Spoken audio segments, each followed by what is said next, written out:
Pessoal, semana passada a gente terminou aí conversando sobre torque, né? Torque do campo magnético sobre um circuito fechado. Lembrando que, só enfatizando com vocês que o torque ele existe mesmo na ausência de força. Não quer dizer que não exista força, existe força, mas a força resultante ou a resultante vetorial das forças é igual a zero. No entanto, se eu tenho um ponto de alavanca, eu posso ter um movimento aí em torno giratório em torno desse ponto, rotacional em torno desse ponto, e aí eu vou ter um torque, tá? Se eu tenho um circuito fechado e por ele passa uma corrente, e esse circuito ele sofre a ação de um campo magnético externo, o campo magnético gerado pela corrente que passa pelo circuito fechado vai tentar se alinhar com o campo magnético externo. Então, para que isso aconteça, surge um torque no circuito, e se o circuito tiver um grau de liberdade que permita com que ele rotacione, ele vai rotacionar, tá? Isso acontece em motores elétricos, existem vários experimentos aí utilizando ímãs com pilhas e fios finos aí de condutores, coisas desse tipo aí que vocês já viram por aí, provavelmente já fizeram em física experimental. Então isso aí é um efeito do magnetismo, é um efeito que nós utilizamos também muito no nosso dia a dia, quando você aciona um ventilador de teto, quando você liga uma máquina elétrica, que envolve aí exatamente esse conceito, tá?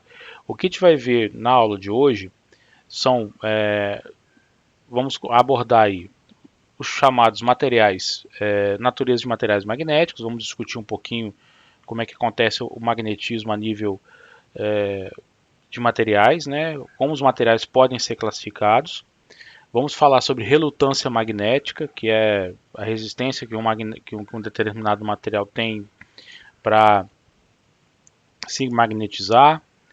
E depois a gente vai falar sobre indutância, que é algo muito interessante, que é onde eu vou um campo magnético induzindo em interação com outro campo magnético, aí os enlaces de fluxos e etc., que também é um dos princípios aí das chamadas máquinas elétricas também, tá? Bom, quais são as possíveis fontes, pessoal, de campos magnéticos na natureza? Na realidade, assim, quando a gente olha o nível a nível quântico, tá? Se a gente encarar o elétron ele tem um movimento em torno do núcleo. A gente caracteriza esse movimento como sendo um movimento circular. Na realidade, assim, as órbitas dos elétrons não são órbitas tão bem definidas quanto a gente imagina, como a gente viu ali na física do, do ensino fundamental, do ensino médio. Parece como se fossem planetas no sistema solar. Não é bem assim. Na realidade, as órbitas são regiões de maior probabilidade de se encontrar os elétrons dentro de uma determinada faixa de energética, né? Lembrando que nós estamos trabalhando no mundo quântico. No mundo quântico eu tenho níveis energéticos e esses níveis energéticos eles são muito bem estabelecidos. Então eu tenho faixas em torno do núcleo ali onde eu encontro elétrons que vão estar dentro de um determinado nível quântico. Então os elétrons estão se movimentando ali. O fato do elétron se movimentar, a gente pode pensar que isso é uma espira, como se fosse uma espira com corrente, porque é carga em movimento, tem corrente. Então ali também é fonte também de campos magnéticos sendo gerado, tá? O elétron ele tem também uma outra característica muito forte que é o chamado spin, né, que se associa o spin do elétron como se fosse um movimento rotacional do elétron em torno de uma determinada em torno do seu eixo, tá? As pessoas associam esse movimento do elétron como sendo esse movimento de spin, tá?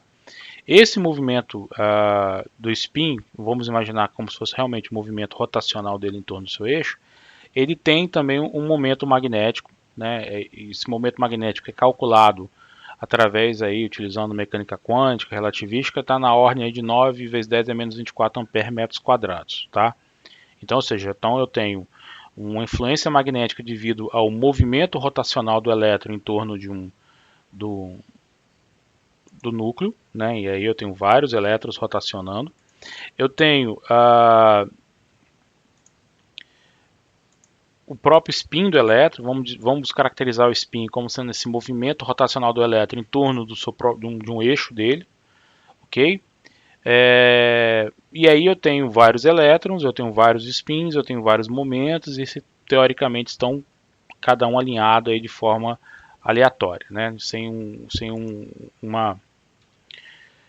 E aí existe também o spin do núcleo. O núcleo por si só, apesar de eu ter lá os prótons e nêutrons que formam o núcleo, eles não apresentam movimento, mas o núcleo em si também tem um movimento em torno de um eixo, digamos assim, que é o spin do próprio núcleo, que também gera um campo magnético. Inclusive, apesar de ser um fator que causa um efeito praticamente desprezível a nível magnético, nós utilizamos essa propriedade, por exemplo, nas máquinas de ressonância magnética. Cria esse campo que consegue interagir com esses spins e medir as alterações, tá? Isso aí é interessante para a gente, isso aí é utilizado na medicina em geral. Então, de forma geral, quando a gente olha um átomo, eu tenho influência magnética do núcleo, influência magnética dos elétrons na órbita em torno do núcleo, influências magnéticas dos spins dos elétrons. Tudo isso junto, característica vai prover a um determinado material características magnéticas específicas para esse material, né? O primeiro tipo de material são chamados diamagnéticos, tá? Esses diamagnéticos, vamos imaginar que ele tem um momento magnético permanente, fixo, tá? E esse momento magnético, cada átomo, o valor dele é zero. Então, apesar da aleatoriedade, quando você soma esses diferentes momentos contribuintes de momentos magnéticos, chega-se a um valor zero por esse momento magnético, tá? Esses materiais, quando eles são colocados na presença de um campo magnético, eles têm esses ímãs elementares deles alinhados em sentido contrário ao sentido do campo aplicado, tá? E aí ele vai estabelecer um campo magnético que vai ser contrário ao campo magnético aplicado. Então, às vezes, quando você tem um efeito diamagnético muito intenso, eles podem até repelir o campo magnético externo que está sendo aplicado sobre ele, tá? Bismuto, cobre, a prata, o chumbo são exemplos de elementos diamagnéticos. Só que é um efeito às vezes muito fraco comparado a outros efeitos magnéticos que podem ocorrer no material. Se o material ele apresenta outros efeitos magnéticos, esse efeito do diamagnetismo dele tende a ser sobreposto por esses outros efeitos. Agora, materiais como esse que eu falei, o bismuto, o cobre, a prata e o chumbo, eles apresentam um efeito diamagnético muito intenso, né? Então, ou seja, uma vez que eu aplique um campo magnético externo sobre esse material, o material reage com um campo magnético em sentido contrário ao campo magnético externo. Lembrando que a gente está fazendo estudo aqui de materiais onde eu aplico um campo magnético externo. Os materiais paramagnéticos. Os materiais paramagnéticos, o que acontece? Vamos dizer que o momento magnético dos átomos eles não é totalmente zerado igual o diamagnético, ou seja, o momento líquido total. Então existe ali algum momento magnético que sobra dentro dali nos átomos aí, tá? Só que, apesar dos átomos em si terem momentos magnéticos não zero, como isso é distribuído de forma aleatória dentro do material, na rede cristalina, o momento magnético médio é nulo.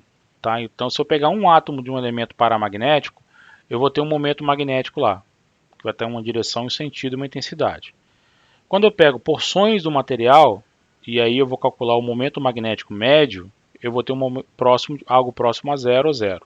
Tá? Porque esse é um efeito estatístico mesmo, dentro da distribuição, dentro da aleatoriedade desses momentos, que eu estou falando a nível quântico, então eu tenho uma quantidade absurda de diferentes tipos de momentos magnéticos, tá? Quando esse material está fora da presença aí de um campo magnético externo, ele não apresenta nenhum tipo de efeito magnético, tá? Só que quando eu aplico um campo magnético externo, e é isso aí é importante realçar, quando a gente aplica um campo magnético externo, vai existir um pequeno torque em cada momento atômico, cada momento magnético dos átomos, tá? E vai existir uma tendência com que esses momentos magnéticos se alinhem ao campo externo. Uma vez que ele se alinha ao campo externo, vai acontecer o quê? Vai ter um aumento do campo. Então, vai haver uma soma do campo magnético interno do material mais o campo magnético externo, tá? Esses materiais são materiais que são muito fracamente atraídos pelos ímãs, tá? Como por exemplo alumínio, magnésio, sulfato de cobre, dentre outros, são elementos paramagnéticos. Então um material paramagnético é aquele que não apresenta nenhum efeito magnético quando ele não está sob a influência de um campo magnético externo. No momento que eu aplico um campo magnético externo, esses momentos magnéticos atômicos se alinham no mesmo direção e sentido do campo magnético externo, e aí soma-se o campo magnético externo mais o campo magnético interno, e aí a gente obtém um campo magnético resultante maior. Tá?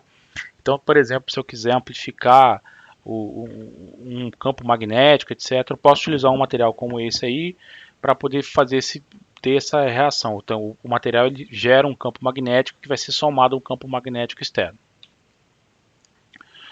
Bom, os materiais ferromagnéticos, tá? São aqueles que possuem um momento de dipolo muito grande, ou seja, então nós já discutimos, as moléculas deles são bem polarizadas, então apresenta momento dipolar grande, tá?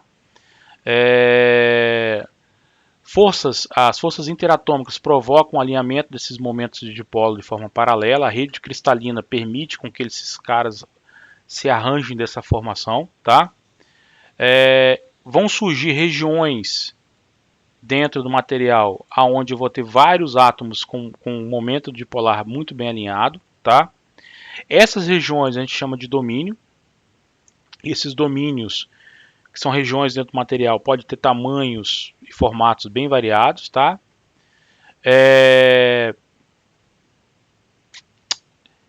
Esses materiais, eles podem ser classificados como materiais ferromagnéticos virgens. Por que isso? Porque são materiais que nunca tiveram interação com nenhum... Por exemplo, eu pego um material desse que nunca teve nenhuma interação com o campo magnético. Se eu coloco ele sob influência de um campo magnético, ele deixa de ter características que ele tinha antes. Então ele deixa de ser um material virgem, tá? A gente vai ver isso daqui a pouco. E esse cara ele vai possuir domínios e cada um vai apresentar momento magnético forte. Ou seja, na natureza, sem nenhum tipo de interação com nenhum outro campo magnético externo, ele já apresenta efeitos magnéticos, tá?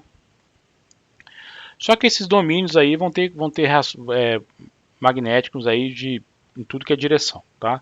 Como esses momentos magnéticos eles têm direções também aleatórias, acaba que o efeito momento magnético total externo acaba sendo zero. Só que quando a gente aplica um campo magnético externo a esses domínios, tá? A tendência é que haja um alinhamento e esses campos magnéticos vão aumentar muito em relação ao campo magnético aplicado de forma externa, ou seja, esse material ele vai responder muito fortemente a um campo magnético externo, tá? Quando você desliga esse campo magnético externo, o que acontece é o alinhamento dos momentos magnéticos dos domínios não voltam para o seu estado anterior de aleatoriedade, tá? Vai existir um resíduo. O material ele fica com uma história resídua. O material ele fica com uma história magnética. O material apresenta o que nós chamamos de histerese. Então, se eu pego um material ferromagnético e coloco esse material dentro, submeto ele a um campo magnético externo, esses domínios magnéticos deles vão alinhar os dipolos magnéticos. Vai haver uma resposta muito intensa do material, ou seja, ele vai gerar um campo magnético em resposta ao campo magnético externo intenso, que vai amplificar mais ainda o campo magnético total ali, tá? No entanto, quando eu tiro esse campo magnético externo, o material ainda continua com efeitos magnéticos, mesmo que não na mesma intensidade como o anterior, mas ele continua. Por quê? Porque os dipolos e os momentos magnéticos não retornam ao seu estado anterior.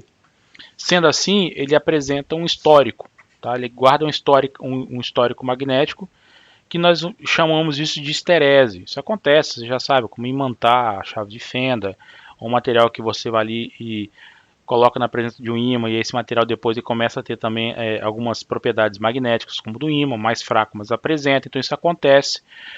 Materiais normalmente ferromagnéticos a temperatura ambiente, a gente pode indicar como sendo ferro, níquel, cobalto, são tanto que você tem bobinas com núcleo de ferro, toroides com núcleo de ferro, que eles, para utilizar exatamente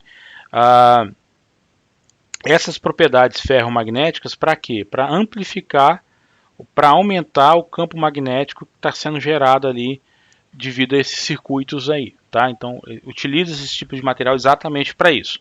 Só que os materiais ferromagnéticos, eles a uma certa temperatura, que é chamada temperatura de Curie, ele perde essas características. Então, por exemplo, se eu aquecer o ferro além de 770 graus, ou 1043 graus kelvins, ele perde a característica de ferromagnético dele, ele para de ser ferromagnético. Então, se ele estiver muito quente, ele deixa de ser ferromagnético, ele para com essa propriedade ferromagnética. Então, normalmente os materiais ferromagnéticos, quando são muito aquecidos, eles não apresentam mais esse tipo de propriedade, tá?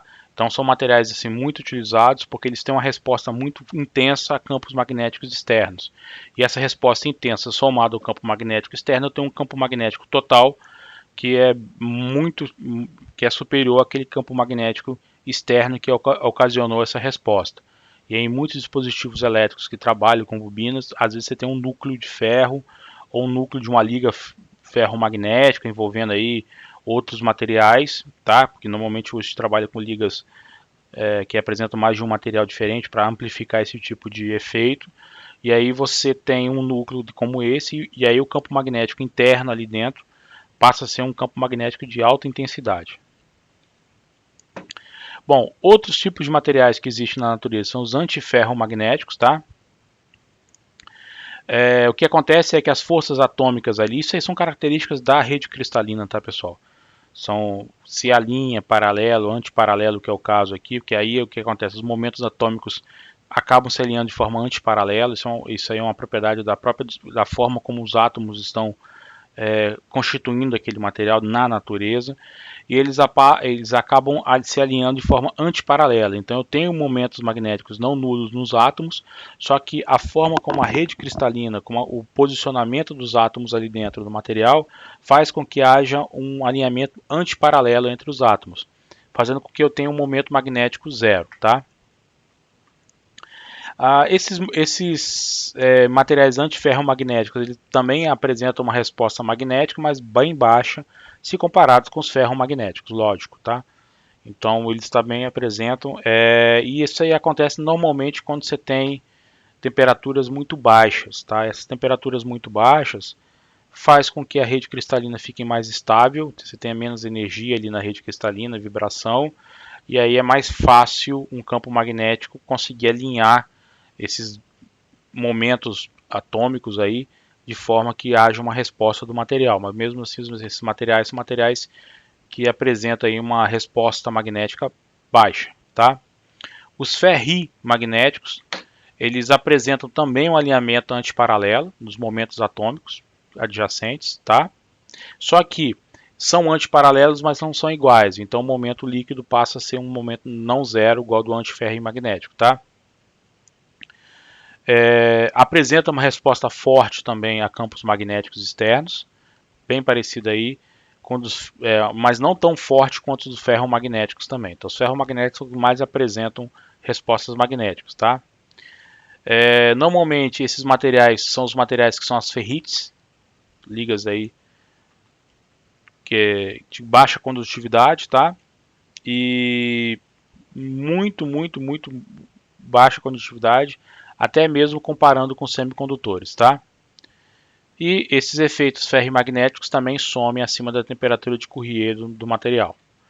Então as ferrites em geral são ligas metálicas aí que apresentam condutividade baixa, mas apresentam uma resposta magnética não tão grande quanto a ferromagnéticas e aí não apresentam inclusive a tal da esterese, que aí dependendo do tipo de solução que vocês queiram, por exemplo, eu quero um material que não conduza muito facilmente a corrente, ou seja, ele vai estar dentro de um próximo de correntes, mas que eles consigam ter uma resposta magnética. Então passa a ser também o uso aí de ligas como as ferrites, que são ligas compostas por ferro e outros materiais também. E aí, para terminar essa parte de materiais, os super paramagnéticos. Esses caras, assim, são os caras que não são naturais, não são da natureza. Eles são desenvolvidos, foram desenvolvidos aí utilizando aí física do estado sólido, principalmente aí na virada da década de 50 para 60, tá? Vamos imaginar que eu tenha um material onde eu tenha domínios magnéticos, só que esses domínios magnéticos eles ficam presos dentro de uma malha, e esse domínio magnético ele não consegue influenciar o domínio que está próximo dele. Existe uma barreira ali. Que barreira é essa? Constituída aí por outros materiais. Então é um material composto, aonde a rede cristalina dele tem essa característica. Eu apresento domínios magnéticos, só que esses domínios magnéticos estão isolados devido à presença aí de outros materiais que não permite com que esses efeitos magnéticos dos domínios causem ou interajam com os domínios externos. Por que isso é interessante? Porque eu posso trabalhar esses domínios magnéticos de forma individual, configurá-los de forma individual, e eles não vão ser influenciados ou influenciar os outros domínios próprios. E aí, a principal aplicação para esses caras, por exemplo, fitas magnéticas de gravação de áudio e vídeo. Hoje em dia caiu em desuso há muitos anos, mas foram os primeiros materiais aí de aplicação direta desse conceito de super paramagnetismo, ou seja, eu tenho domínios, só que são domínios que vão estar bem restritos. E aí, o que é uma gravação de áudio? Eu tenho ali uma cabeça magnetizante que ela magnetiza esses domínios, guardando informações ali dentro, ou seja, a direção, intensidade desses domínios magnéticos vai estar correlacionada a direções. Se eu, por exemplo, pego isso e coloco isso num HD, aí estou falando de um HD mecânico, que também trabalha com esse princípio, eu tenho regiões desse HD, onde eu tenho magnetizações diferentes, e essas magnetizações diferentes estão associadas a bits 0 e 1. E aí eu tenho informações sendo armazenadas, e sendo armazenada dentro de um material que vai guardar o histórico magnético, tem uma esterese alta, durante um certo tempo, evidentemente, tá? E isso aí em todo lugar, os conceitos de fita magnética, etc., tem essa aplicação direta. E quando eu leio esses campos magnéticos, o magnetismo desses domínios, eu consigo recuperar essa informação. Então isso aí foi uma das aplicações aí muito envolvido na área de tecnologia da informação. Inicialmente, evidentemente, não era, é para armazenar informações de áudio e vídeo. E depois o pessoal da tecnologia da informação aí, da engenharia da computação, começou a ver, opa, eu posso guardar informação aí dentro. E começaram também a guardar informações aí, estamos onde estamos hoje em dia, tá? Assim como memória flash, etc. Tudo isso trabalha com conceitos de domínios magnéticos, materiais super paramagnéticos também. Tá? Hoje no nosso dia a dia, como a gente é muito comum no nosso dia a dia. Ok, pessoal? Vamos lá então. Bom, existe um conceito importante para a gente que são as chamadas cargas ligadas. O que são cargas ligadas? São elétrons que vão estar em órbita de um núcleo, está preso ali com o núcleo. Só que esse elétron, além de estar em órbita, ele tem um spin, que a gente caracteriza esse spin como sendo um movimento rotacional do elétron em torno de um eixo. Tá? Não é bem assim, mas a gente caracteriza sendo assim. E o spin nuclear. Tá? Como é carga em movimento, então eu vou ter aí corrente, tá? E essa chamada corrente ligada, ou corrente de Ampère. Então quando a gente fala de corrente ligada, eu vou estar falando de corrente devido a cargas ligadas. Mas pessoal, como é que eu posso ter corrente de uma carga que está presa? Ela está presa naquela região energética em torno do núcleo, mas ela tem movimento. Tem um movimento em torno do núcleo, tem um movimento em torno desse eixo dela que é o chamado spin. Então existe uma corrente que é uma corrente ligada. E a corrente total que circula, por exemplo, em um material é a corrente ligada mais a corrente de cargas livres. Evidentemente, a corrente de carga livre, que está ali na banda de condução, que nós já discutimos isso semanas atrás, é uma corrente de uma intensidade muito superior. Ok? Então, a gente vai definir a magnetização do material como sendo a soma de cada um dos dipolos magnéticos por unidade de volume. Então eu vou pegar ali todos os dipólos magnéticos devido a esses diferentes tipos de componentes, somar isso tudo aí. E aí eu vou ter a magnetização por volume, né, do material como um todo. Evidentemente, essa magnetização é unidade em henries, tá? Ou ampere por metro. Da mesma forma como a gente vai ter aí integrar, tivemos lá a lei de Ampere, a lei circuital de Ampere, etc., para a corrente de cargas livres, a gente pode aplicar a mesma relação aqui para a corrente de cargas ligadas. Então a corrente de carga ligada, esse B de bound no inglês ligada, pode ser obtida através da integração, através de um caminho fechado, da magnetização, tá, gente? Bom, se a gente for olhar aqui a relação da lei circuital de Ampere, a corrente total que passa por um material vai ser igual o campo magnético, a integral de caminho fechado, através de um caminho fechado que circula essa corrente, do campo magnético dl. Como a densidade de campo é μ0 vezes h, então eu posso repreender B sobre μ0. Lembrando que a corrente total é a corrente de cargas ligadas mais a corrente de cargas líquidas, tá? Esse I aqui é a nossa fonte de interesse, essa corrente aqui que é a corrente que está ali nas equações de Maxwell, etc. Tá? Que é a corrente que não tem nenhum índice debaixo dela, nem T nem B, ok? Bom, trabalhando um pouquinho com essas duas definições, ou seja, quem eu quero, quem é a corrente de interesse? Essa aqui, eu quero, a minha fonte de estudo é a corrente de cargas livres, tá? Então a corrente de cargas livres vai ser a corrente total menos a corrente ligada. Bom, substituindo para essas duas integrais que estão aqui em cima, pessoal, a gente vai ter uma expressão aonde eu tenho que a corrente total vai ser a integral de B sobre μ0 menos M dl. Comparando isso com a lei circuital de Ampere, o que eu tenho aqui é o H. Então, da mesma forma como nós trabalhamos lá com polarização, surge lá na densidade de fluxo de campo, na densidade de intensidade de campo elétrico, surge um fator novo que é a polarização. Aqui também surge um fator novo que é a magnetização do material. Porque quando a gente está trabalhando com dielétricos e eu aplico um campo elétrico externo, esse material se polariza e ele gera também um campo elétrico. Então a densidade de campo resultante tem que levar em conta o campo elétrico, o campo externo, mais o campo oriundo da polarização do material. A mesma coisa acontece aqui. Quando eu aplico um campo magnético, a densidade de campo magnético vai ser a soma do campo magnético externo aplicado, mais a magnetização que esse campo induz no material. Então eu vou ter uma densidade de campo aí que vai levar em conta essas características, tá? Assumindo que existe uma relação linear, da mesma forma como nós trabalhamos lá, eu assumir que existe uma relação entre a magnetização e o campo interno, dado aí por uma constante que nós vamos chamar de suscetibilidade magnética. Lá nós tivemos a constante da suscetibilidade elétrica, tá? Xm, aqui é Xm, lá Xe. E aí eu posso escrever a densidade de campo como dessa forma, logo eu vou ter aqui uma constante multiplicando agora o campo magnético. E aí e quem é essa μr? 1 mais xm, que é quem? Permeabilidade relativa do material. Lá a gente tinha a permeabilidade elétrica relativa do dielétrico. Então, ou seja, o meu μ agora, que é a minha permeabilidade magnética, passa a ser a permeabilidade do vácuo mais vezes a permeabilidade relativa do material.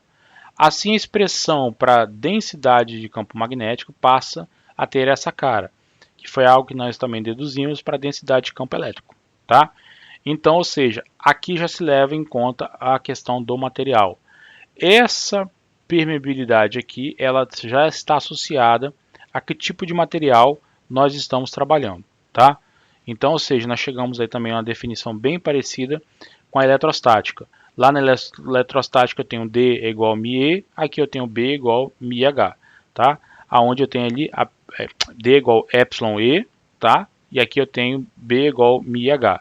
Epsilon, permissividade elétrica, e permeabilidade magnética, tá? Aí só um exemplo, dado um material que é uma ferrite operando de maneira linear, com um campo externo de 0,05 Tesla, considerando também a permeabilidade magnética sendo igual a 50, que é uma constante, calcule os valores para permeabilidade relativa, μ e H. Aqui é direto, tá? Então a permeabilidade relativa é igual a 49, um menos aquele cara.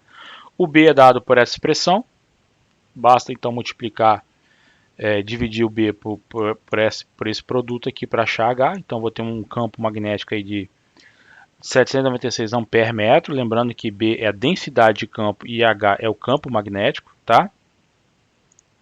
Como a magnetização é dada pela permeabilidade aqui, suscetibilidade vezes H, eu tenho que então uma magnetização de 39.000 ampere por metro, tá? De forma bem direta aí. Então, ou seja, às vezes com baixíssimos densidade de campo magnético, aí a gente tem resultados bem grandes, bem altos aí. Bom, algumas condições de fronteira. Digamos que eu tenha dois materiais aí, como é que o campo magnético ele muda de um material para o outro? O campo magnético normal ele é igual, então ele não sofre nenhum tipo de interferência quando ele sai de um material e vai para outro material. Então, o campo magnético viajando entre vários materiais. No entanto, a densidade de campo, quer dizer, no entanto, o campo magnético em si ele sofre uma alteração. Então, quando ele sai de um material 2 e passa por um material 1, existe uma diferença aqui, que é a diferença da permeabilidade magnética. Então, existe uma razão, existe uma refração. A mesma coisa acontece, por exemplo, quando você está com a luz passando entre diferentes tipos de líquidos, né? Com índice de refração diferente. Então, vai acontecer também por exemplo, do campo magnético, ele sair de um material para outro, a intensidade dele diminuir ou aumentar. Tudo depende dessa razão de um material para outro. Se a razão for superior a 1, então o campo aumenta. Se a razão for abaixo de 1, o campo diminui. Tá? Bom, nós também deduzimos o potencial magnético escalar, conversamos sobre isso, que é uma função escalar, que ela tem uma característica muito peculiar, que ela só pode ser aplicada em regiões do espaço onde não existe a corrente, ou seja, não tenha nenhum tipo de eletrodo, tá? Então eu posso deduzir uma expressão, um campo escalar, que uma vez que eu calcule o gradiente dele, eu obtenho o campo magnético, tá? A densidade, ou seja, o fluxo magnético através de uma seção reta de um circuito magnético é dado por essa expressão, nós vimos também, tá? E aí sempre tentando fazer associação com o eletromagnetismo, com os campos elétricos, a gente vai fazer o seguinte, a gente vai definir que a nossa essa função potencial magnético vai ser igual o fluxo magnético vezes uma coisa que nós vamos chamar de relutância, tá? Ou seja, isso aqui vai estar associado à resistência. Lá no campo elétrico a gente trabalhou com resistência do material. Aqui eu tenho a relutância magnética, tá? Então a relutância magnética em um material homogêneo, ele vai ser igual o comprimento desse material dividido pela permeabilidade magnética desse material vezes a área transversal do material. Nós temos algo muito parecido com a resistência, onde eu tenho lá o comprimento dividido pela suscetibilidade elétrica vezes a área da seção reta do material. Isso é a resistência. Quando eu venho aqui para a parte de magnetismo, eu pego o comprimento do material, no caso está como D, dividido pela permeabilidade magnética do material vezes a área da seção reta do material. E aí a gente chama isso de relutância magnética, tá? Que é medida aí em ampere-espiras por Weber. O que é isso, a relutância? É a dificuldade que o material vai impor para poder reagir a um campo magnético, tá? Bem parecido aí com o conceito de resistência, mas resistência tem a ver com corrente, como nós já vimos lá, isso já sabe, lei de Ohm, etc. Tá? Então, seja, eu tenha lá algo parecido com a lei de Ohm, que é a força eletromotriz vezes o fluxo magnético, tá? A razão, a relutância é a razão dessa força eletromotriz, essa função, e aí eu tenho a definição de relutância, que, mais uma vez, também depende apenas de características do material. Dimensão do material, área de seção reta do material, permeabilidade magnética do material, ok? Quanto maior for a permeabilidade magnética do material, menor vai ser a relutância do material, tá? Quanto maior for a área de seção reta do material, menor vai ser a relutância. Quanto mais comprido for o material, maior é a relutância. Então são características também bem parecidas com a resistividade, como nós vimos lá em campo elétrico, ok? Bom, assim como em campo elétrico, aqui também a gente consegue armazenar energia dentro de um campo magnético, tá? Então, a energia armazenada em um campo magnético é um meio da integral volumétrica da densidade de campo magnético escalar o campo magnético. Ah, pessoal, mas não é a mesma coisa? Não necessariamente, nós já discutimos sobre isso há poucos slides atrás. A densidade de campo magnético depende da magnetização do material também, tá? Se a gente escrever B igual a μH, então eu passo a ter essa expressão então para o campo para a energia magnética, ou seja, a energia armazenada em um campo magnético. Ok? Ou então, se eu quiser escrever em função de apenas da densidade de campo magnético, B ao quadrado sobre μ.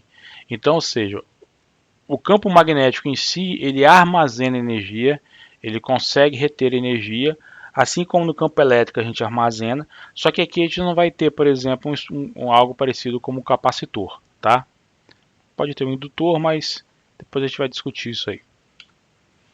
Bom, para encerrar então todo esse conceito de magnetostática, a gente vai conversar rapidamente sobre indutância. Tá? A indutância tem a ver muito com a relação entre os campos magnéticos das diferentes espiras, por exemplo, dentro de um circuito magnético fechado. Primeiramente, a gente vai definir como enlace de fluxo como sendo N vezes φ, tá? Que é o produto do número de espiras vezes o fluxo magnético que envolve cada uma dessas espiras. Então eu tenho, repare, eu vou ter uma espira aonde a corrente passa, e em torno dessa corrente eu vou ter o campo magnético. E aí tem um fluxo magnético correndo em torno dessas espiras. Se eu pegar a quantidade de espiras e multiplicar por esse fluxo magnético, eu vou ter o que nós chamamos de enlace de fluxo. Por quê? Porque o fato desse fluxo, uma espira vai estar próximo da outra, esse fluxo daqui vai se relacionar com o fluxo de cá e vai começar a ter um enlace entre esses caras, tá? Então a indutância, ou a chamada indutância própria, ela é definida como sendo a razão entre o enlace total de fluxo dividido pela corrente que passa pelas espiras. Então essa é a definição de indutância. Aqui está o porquê que não apareceu um L lá na relutância para comprimento. Porque o L aqui no magnetostático, no magnetismo, está relacionado à indutância. Tá? Então a indutância eu vou pegar o enlace de fluxo dividido pela corrente que passa pelas espiras, tá? Que é medido em Henry, ou a 1 Weber espira por ampere. Tá? Então a corrente I ela vai circular na bobina de N espiras, que vai produzir um fluxo φ, tá? E N vezes φ enlaces de fluxo, no geral. Então aqui a gente tem um exemplo, eu tenho a bobina, e em torno de cada bobina eu tenho um campo magnético. Esses campos magnéticos vão ter interação entre eles, pessoal. Então vai surgir um enlace entre eles, tá? Esse enlace vai gerar um campo magnético no interior da bobina, como já discutimos isso anteriormente, que esse campo magnético aqui, ele é o do nosso interesse, só que esses enlaces aqui, que acontece, as bobinas estão bem próximas, elas não estão ali sozinhas, tá? Então vai ver um enlace, vai ver assim, uma junção desses efeitos aí, devido a essas espiras que formam a bobina, tá? Uma outra definição também interessante de enlace é uma que associa energia. Duas vezes a energia magnética dividido por I ao quadrado. Então, se eu tenho a indutância do material e tenho a corrente, eu posso calcular quanto de energia estou armazenando ali dentro daquele material, tá? Lembrando que sempre a corrente que flui através de um caminho fechado, através de uma espira como essa. E aí, finalmente, para a gente fechar, dentro de qualquer material condutor também vai ter um fluxo magnético. Tá? E esse fluxo vai envolver uma parte da corrente que está passando por dentro do material condutor. A espira em si é um material condutor, então ela tem um fluxo interno também. Tá? E dentro do material condutor vai surgir uma indutância interna que é devido a esse fluxo interno do material. O que nós vimos aqui são fluxos externos ao material, mas só que dentro do material condutor também vai existir uma indutância, e a indutância total vai ser a soma da indutância interna mais a indutância externa, tá, do material. Lembrando que a indutância, o nome é isso, ele está induzindo. Então eu tenho um campo magnético através de um material condutor, e ele vai estar induzindo efeitos magnéticos. Isso a gente usa muito em qualquer máquina que trabalha com bobinas, toroides, etc. E aí, só a título de exemplo para vocês, qual que seria a indutância interna então de um fio longo e retilíneo, com a seção reta circular de raio A, tá? E que tem uma distribuição de corrente contínua. Existe um exercício depois que a gente pode resolver, que a gente vai chegar nesse resultado aqui, ó. Repare que não depende do raio A, não depende do comprimento. Mi sobre 8π, Henrys metro. Essa é a indutância interna de um fio desse, ou seja, o fio passando a corrente dentro dele induz um campo magnético também interno dele, tá? Isso pode ter efeitos também externos, gerar uma indutância externa, e aí você vai ter ali uma influência magnética externa também a um condutor, tá? Que também acontece dependendo do tipo de condutor, da intensidade das correntes, e aí existe um estudo específico para isso, sobre perdas, etc. Aí, e radiação eletromagnética aí em condutores, tá? E aí, pessoal, então a gente fecha essa parte de magnetostática, tá?